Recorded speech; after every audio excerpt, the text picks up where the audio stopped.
সুপ্রিয় শিক্ষার্থী সুপ্রভাত। কেমন আছো? আশা করছি সকলেই ভালো আছো। আমিও ভালো আছি। আমি তোমাদের সামনে পুনরায় হাজির হয়েছি বাংলা ক্লাস নিয়ে। আজকে আমি তোমাদেরকে যেটা পড়াবো সেটা কিন্তু আমি গত ক্লাসে তোমাদেরকে বলে দিয়েছিলাম। গত ক্লাসে আমি তোমাদেরকে শহীদ তিতুমিরের রিডিংটা পড়িয়েছিলাম, তাই না? আজকে আমি শহীদ তিতুমিরের অনুশীলন থেকে 1 এবং 4 নাম্বারটা পড়াবো। আচ্ছা, আমরা মূল পড়াতে যাওয়ার আগে গত ক্লাসের পড়া নিয়ে একটু কথা বলতেই পারি, তাই না? আমরা শহীদ তিতুমিরে কি পড়েছিলাম, আমরা কি জেনেছিলাম শহীদ তিতুমির সম্পর্কে? আমরা শহীদ তিতুমিরের কয়েকটা ছোট ছোট নাম জেনেছিলাম, তাই না? প্রথমে শহীদ তিতুমিরের যে কয়েকটা নাম ছিল প্রথম দিকে, সে কয়েকটা নাম কি ছিল বলতো? তেতো, তিতু, তাই না? হ্যাঁ, তেতো, তিতু, তারপর হলো তিতুমির, তাই না? কেন হয়েছিল তার নাম তেতো? সে প্রচন্ড কড়া ওষুধ খেতে পারতো, সেজন্য কিন্তু তাকে আদর করে সবাই প্রথমে তেতো ডাকতো। তারপর কি হলো? তেতো থেকে তিতু হলো, তিতু থেকে মির লাগিয়ে দিয়ে তিতু মির নাম হলো। কিন্তু তার জন্মস্থান কোথায় তোমরা খেয়াল করেছো? তার জন্মস্থান হচ্ছে কি বলতো? 24 পরগনা জেলার বসিরহাট মহকুমার একটি গ্রাম চাঁদপুরে, যেটাকে এখন বলা হয় হায়দারপুর। আচ্ছা, তিনি কি পরিবারে জন্মগ্রহণ করেছিল? তিনি একটি বুনিয়াদি মুসলিম পরিবারে জন্মগ্রহণ করেছিল। তার বংশ কি ছিল? তার বংশ ছিল সৈয়দ বংশ।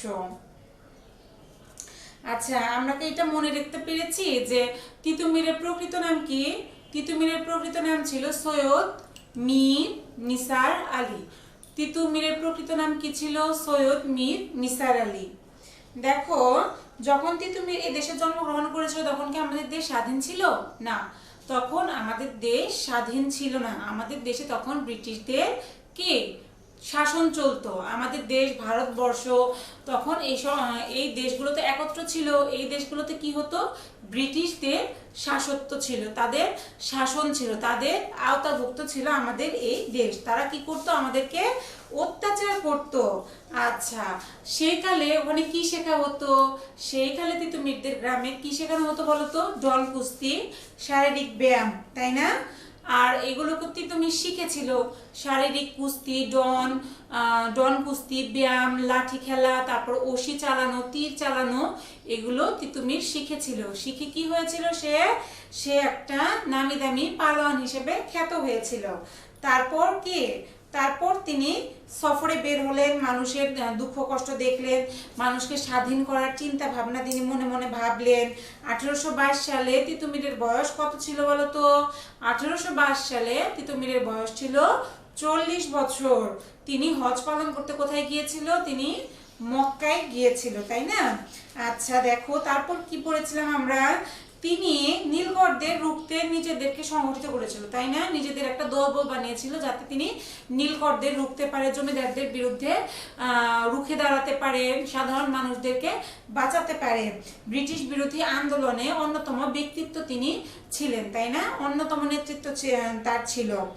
তারপর দেখো তিনি কি করেছিল? তিনি কিন্তু এইগুলো করার সময় সর্বপ্রথম বাধা পেয়েছিল জমিদারদের কাছ থেকে এবং অত্যাচার শুরু হলো তার উপর। তারপর তিনি কি করলেন?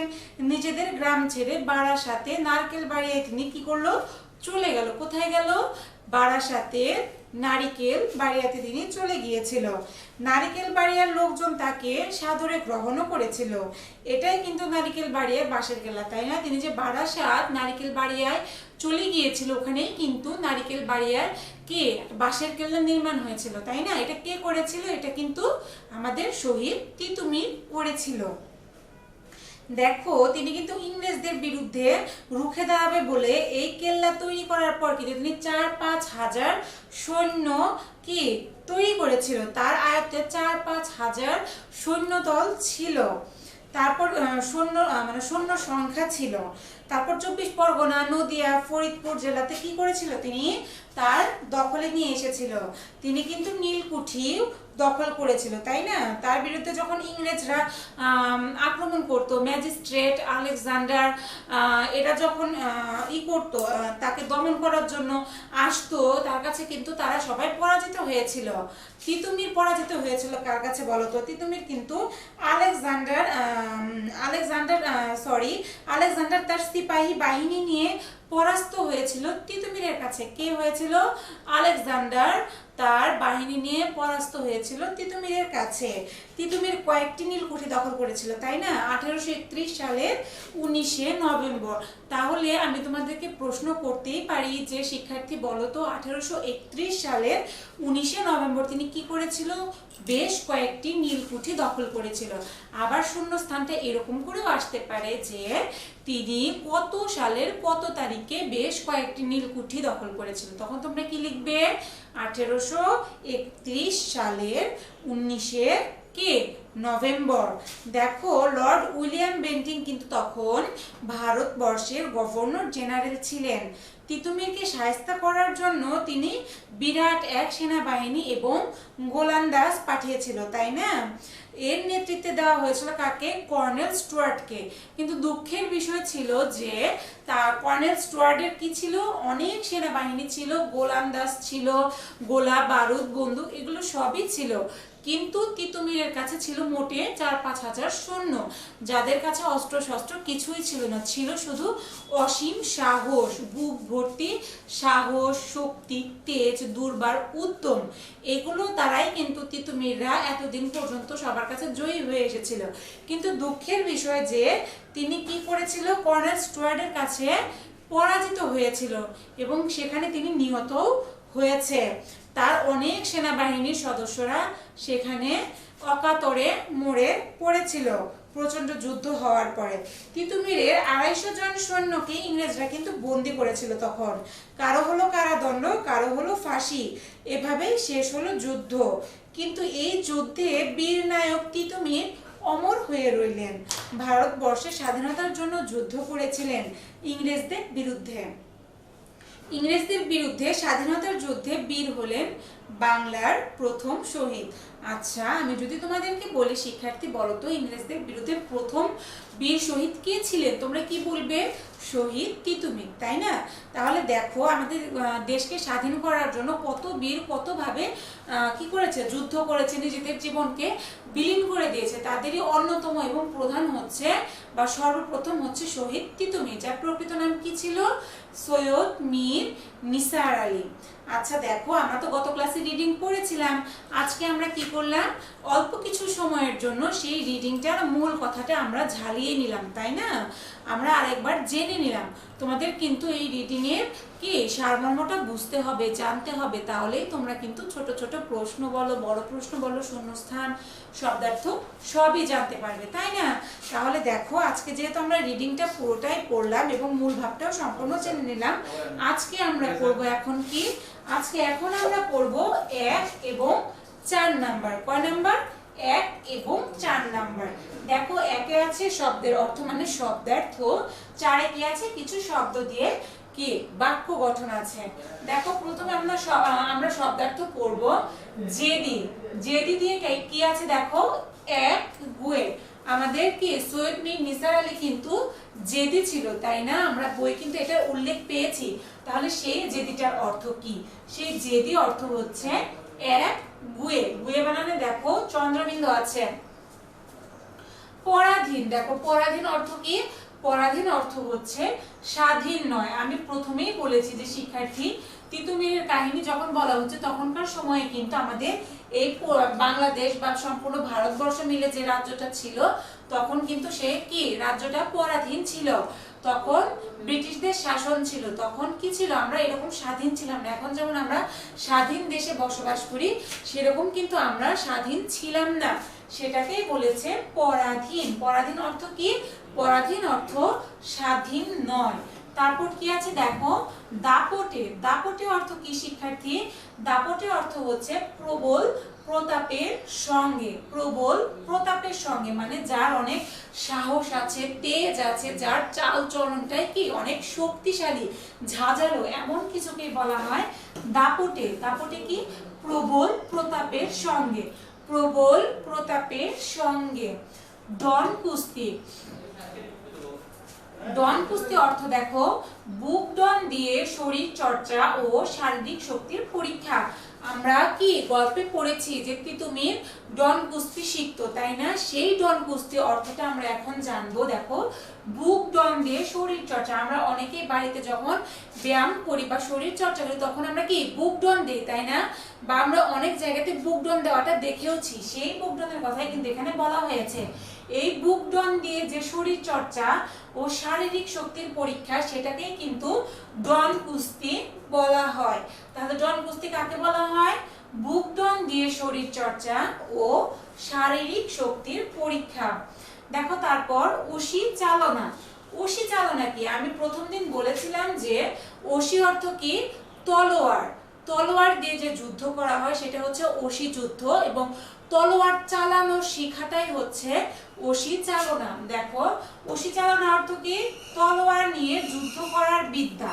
তলোয়ার নিয়ে যুদ্ধ করার বিদ্যা। বিদ্যা মানে কি? কোনো কিছু শেখা পদ্ধতি, তাই না? তাহলে তলোয়ার নিয়ে কিভাবে যুদ্ধ করতে হয় সেই যুদ্ধটা করার পদ্ধতিটা জানাই হচ্ছে অসি চালনা। তাহলে অসি চালনা অর্থ কি? তলোয়ার নিয়ে যুদ্ধ করার বিদ্যা। দুর্ভেদ্য, যা কষ্টে ভেদ করা যায়। দুর্ভেদ্য অর্থ কি? যা কষ্টে ভেদ করা যায়, এমন কিছু যেটা অনেক কষ্ট করে ভেদ করতে হয়। দুর্ভেদ্য অর্থ যা কষ্টে ভেদ করা যায়। দুর্গ। দুর্গ অর্থ কি? দেখো শিক্ষার্থী, প্রাচীর বা দেয়াল ঘেরা সেনা নিবাস। প্রাচীর বা দেয়াল দিয়ে ঘেরা কোনো সেনানিবাস, যেখানে সেনারা থাকে, তাদের প্রশিক্ষণ নেয়, তাদের অনেক অস্ত্র শস্ত্র মজুদ থাকে, এরকম কি প্রাচীর দ্বারা ঘেরা সেনানিবাসই হচ্ছে দুর্গ। সেটাকে এক কথায় বলেছে, দেখো, প্রাচীর বা দেয়াল ঘেরা সেনা নিবাস। দুর্গ অর্থ কি? প্রাচীন বা দেয়াল ঘেরা সেনা নিবাস। বাঁশের কেল্লা। বাঁশ দিয়ে তৈরি কেল্লা বা দুর্গ। আমরা গল্পে কি পড়েছি? বারাসাতে নারকেল বাড়ি, আর বারাসাতে কি তিতুমিরে বাঁশের কেল্লা তৈরি করা হয়েছিল, তাই না? তিতুমির যে বাঁশের কেল্লা তৈরি করেছিল সেটাই কিন্তু এখানে উল্লেখ করা আছে যে বাঁশের কেল্লা। তাহলে বাঁশের কেল্লা অর্থ কি? বাঁশের কেল্লা অর্থ হচ্ছে বাঁশ দিয়ে তৈরি কেল্লা বা দুর্গ। শায়েস্তা। শায়েস্তা অর্থ শাস্তি। শায়েস্তা অর্থ কি? শায়েস্তা অর্থ শাস্তি। অমিত তেজ। অমিত তেজ কি? অসীম সাহস আর অদম্য শক্তি। অমিত তেজ হচ্ছে এমন কারো বা এমন কোনো ব্যক্তির যার অসীম সাহস আছে, অদম্য শক্তি আছে, এবং এই দুটো থাকলে তাকে এক কথায় কি বলে? অমিত তেজ বলে। তাহলে অমিত তেজ অর্থ কি? অসীম সাহস আর অদম্য শক্তি। তারপর দেখো কি আছে? মুক্তিকামী। মুক্তিকামী কি? স্বাধীনতা কামী। স্বাধীনতা কামী, স্বাধীনতা পাওয়ার ইচ্ছাই হচ্ছে মুক্তিকামী, মানে স্বাধীনতাকামী। তারপর দেখো কি লিখেছি? বাক্য গঠন। 4 নাম্বার দেখো, বাক্য গঠন। বাঁশের কেল্লা। বাঁশের কেল্লা দিয়ে তোমরা বাক্য তৈরি করবে। দেখো কেমন করে করবে, আমি করেছি। দেখো, তিতুমিরের বাঁশের কেল্লা ইতিহাসে বিখ্যাত। তিতুমিরের বাঁশের কেল্লা ইতিহাসে বিখ্যাত। জেদি। অকারণে জেদি আচরণ ভালো নয়। অকারণে জেদি আচরণ ভালো নয়। অবশ্যই আমরা অকারণে জেদি আচরণ করব না। দেখো, সশস্ত্র। সশস্ত্র দিয়ে কি আছে? সশস্ত্র সংগ্রামের মাধ্যমে আমরা স্বাধীনতা এনেছি। সশস্ত্রটা কি? অস্ত্র শস্ত্র সহকারে যে সংগ্রাম বা যুদ্ধ। তাহলে সশস্ত্র দিয়ে আমরা কিভাবে বাক্য গঠন করব? সশস্ত্র সংগ্রামের মাধ্যমে আমরা স্বাধীনতা এনেছি। শায়েস্তা। শায়েস্তা অর্থ কি?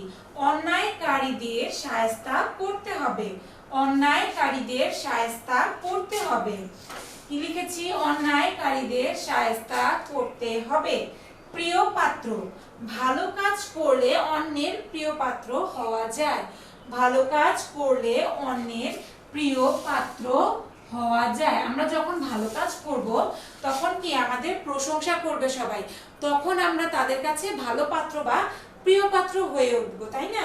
সেজন্যই লিখেছি আমি। দেখো, প্রিয় পাত্র দিয়ে বাক্য হচ্ছে ভালো কাজ করলে অন্যের প্রিয় পাত্র হওয়া যায়। তারপর কি লিখেছি? দেখো, দুর্ভেদ্য। নারকেল বাড়িয়ায় তিতুমির দুর্ভেদ্য বাঁশের কেল্লা নির্মাণ করেছিলেন। নারকেল বাড়িয়ায় তিতুমির দুর্ভেদ্য বাঁশের কেল্লা নির্মাণ করেছিলেন। দেখো আরেকবার বলছি, বাঁশের কেল্লা। তিতুমির বাঁশের কেল্লা ইতিহাসে বিখ্যাত। তিতুমিরের বাঁশের কেল্লা ইতিহাসে বিখ্যাত। জেদি।